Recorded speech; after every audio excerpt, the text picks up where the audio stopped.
It was as if, while I took in what I did take in all the conditions and contradictions, I should need to take in, too, the early evening air, the faint glow of the sunset, the misty view of the grounds, the sounds of the distant village, the murmur of the trees, and the faint footsteps on the gravel path.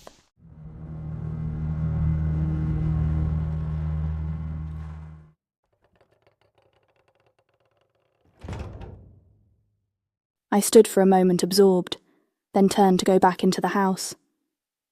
At that instant, out of the corner of my eye, I saw a figure standing at the edge of the lawn.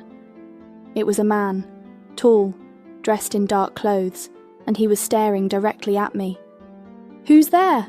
I called out, my voice trembling. The figure did not move. It stood motionless, like a statue, its eyes fixed on me. I felt a chill run down my spine.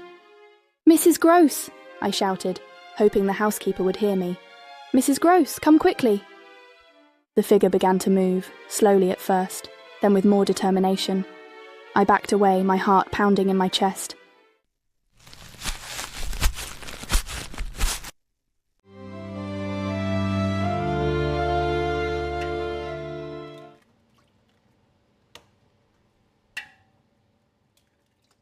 The front door opened, and Mrs. Groves appeared, her face a mask of concern. "What is it, miss?" she asked. "There's someone out there," I said, pointing towards the lawn. "A man. He was staring at me."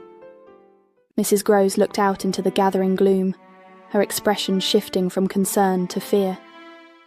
"There's no one there now," she said, her voice trembling. "He was there, I swear it," I insisted. "A tall man, in dark clothes."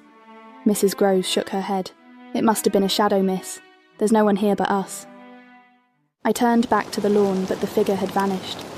The only movement was the gentle swaying of the trees and the distant flicker of the village lights. I felt a wave of unease wash over me. "I know what I saw," I muttered, more to myself than to Mrs. Groves. "He was real." Mrs. Groves placed a comforting hand on my shoulder. "Come inside, miss. It's getting cold. Let's have some tea and try to forget about it." I nodded, allowing her to lead me back into the house. But as we entered the warmth and light of the kitchen, I couldn't shake the feeling that we were not alone, that the shadowy figure would return.